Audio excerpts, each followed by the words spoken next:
Hi, my name is Ashkar from Move and E-Bikes. Today we are going to assemble this postal battery e-bike. It's in black color. Let's see what's inside. Okay, so here in the big box you have your whole bike here, which comes with a small box. Inside this there is charger, there is a user manual, there are pedals, a small pad, some tools to assemble your bike. You will need this. So first it will be easy to just remove the front wheels aside, and you can easily access to the bike, and you will need to remove it from the box.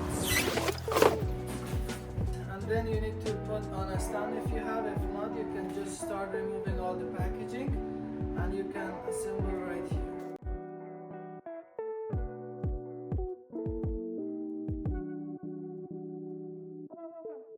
So as you can see, the bike is almost like 85-90% ready. We just need to put this handlebar on, the front wheel, the fender, there's a light which attaches to the fender, and 2 pedals.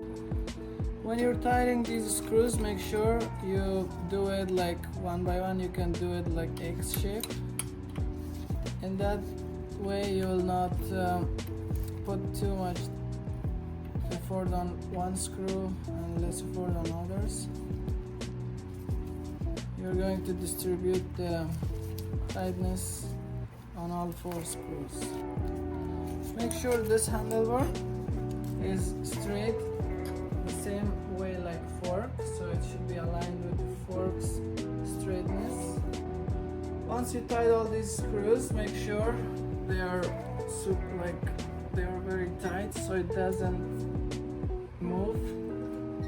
If you see that the handlebar is moving back and forth, you need to tie them harder. So this is the protective plate to protect the frame. This should be pretty loose. You can use your hand or one of the wrenches to remove the screws a little bit. You can remove this. There's also the brake pad spacer. You can remove this. There's also this brake pad spacer. You need to remove before installing the front wheel, otherwise you will miss that. So this is the front wheel. This says the fender. You're gonna remove this packaging. First you need to install the front wheel, then the fender. And here's the axle. It needs to go inside here. We need to cut it first. Zip tie. You can see there are 2 spacers and 2 washers on each side. Make sure one on each side it's there. Make sure it's both of them are not on one side, otherwise the wheel will not fit there. We're gonna remove one nut from one side. Take all these washers and spacers. Put the axle inside. Put the spacer first, then the washer. Washer needs to go on the outside of the fork.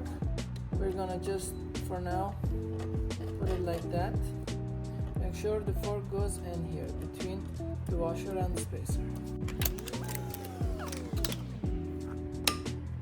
Yeah, make sure it's very tight before you're leaving, and then the wheel should spin easily. Next step is to install the fender along with the front light. You will need to remove this screw. On this bike, the fender comes from behind. On some other models, it goes from the front. And you will need to attach the light here. We're gonna put the screw. We're gonna need to put the screw here first. We're gonna insert it, then the fender, and then the nut. You can first hand tight, then you can use a 5mm Allen key, and you need to hold the nut on its place. Yeah, you're gonna make sure that there is at least 1 finger space here. So can easily move, and if there was mud or snow, so it doesn't clog here. Now it's the hardest part here, the pedals, because it's a little bit tricky, because both of them are gonna be tightened towards the front of the bike, which means if you're on the drive side, the right one is for you and you're gonna need to tighten it on the clockwise. If you're on the non-drive side and the left one, you're gonna have it and use it counterclockwise. So it's because when you're putting pressure on the bike, so they don't loose and come off. So we are at the drive side. You can see the gears are here. For example, the chain ring is here, so it means this is the drive side. When I assemble it at home or store, if you have grease there, make sure you put some grease on the threads, because if you put this grease in future, if you need to take them off, you can easily do. Otherwise, if this gets stuck with the rust and with over time, it will get stuck there and you would not be able to remove them. First, you can use your hands to gently tighten. So once it's hand tight, you can use your 15mm wrench to tie it. Make sure it's very tight.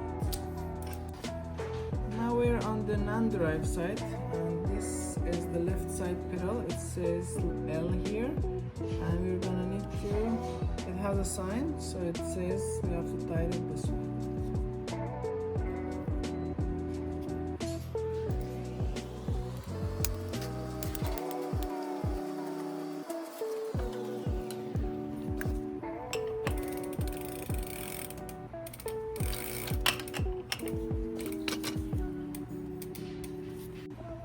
So here we have a wire, which is, it needs to be connected to the front light.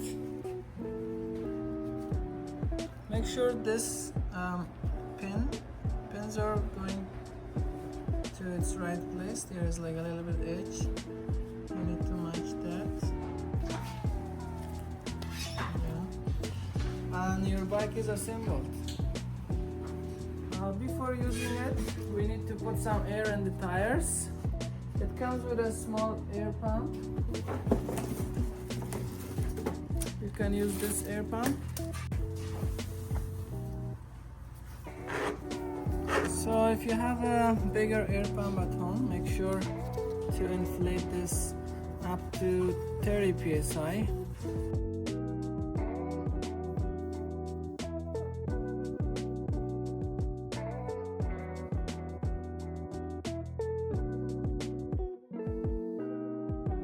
Let me show you the batteries first.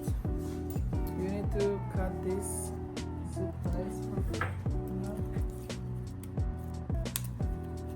One pair of keys are for the second battery. The other pair is for the first battery. You'll see which one is which.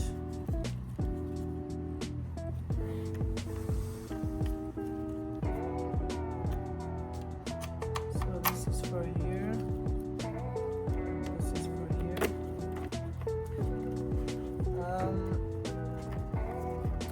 You can twist this and remove the battery if you want to charge them at home. There is the charger, and here is the port.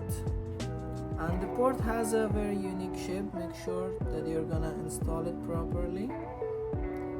Right now this battery is on the off mode, which means it's the 0 one. If you put it on the like I or 1, it will be on. When you want to put it on, then you can turn it on, then the bike will turn on. It has a little bit of charge. How to see that?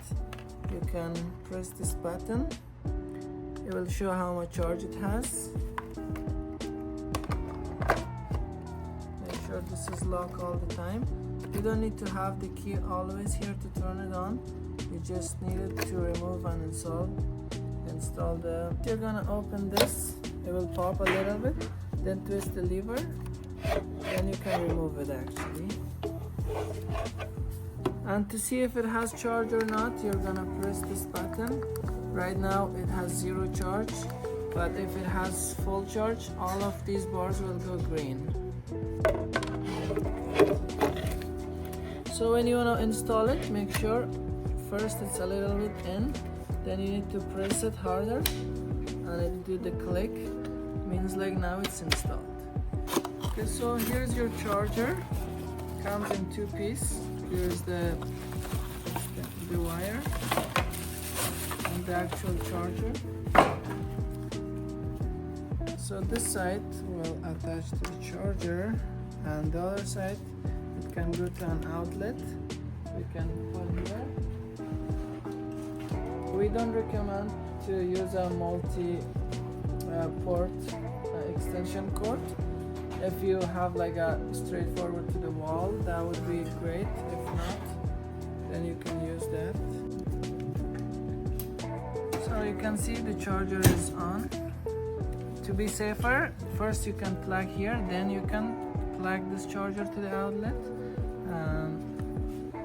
First let's turn off. You're gonna plug here. Now you can turn the charger on. Make sure that you're gonna charge the batteries while it's in the room temperature. If it's too cold or if it's too hot, so it has a system which stops it for getting more charge. So make sure first you're gonna leave it at the room temperature, all the batteries, then you're gonna put them into the charge.